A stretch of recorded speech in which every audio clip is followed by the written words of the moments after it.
সাকিব খানের আসন্ন সিনেমা তাণ্ডবের শুটিং ইতোমধ্যে শুরু হয়ে গেছে।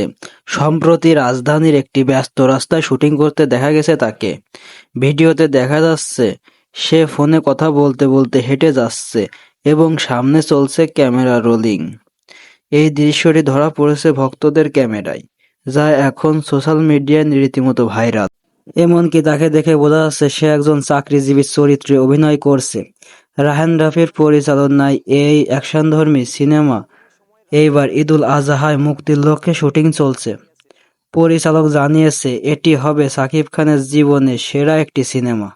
তাণ্ডব সিনেমা সহ সকল ধরনের সিনেমার আপডেট সবার আগে পেতে চ্যানেলটি সাবস্ক্রাইব করে রাখবেন এবং ভিডিওটি ভালো লাগলে একটি লাইক করে দিবেন।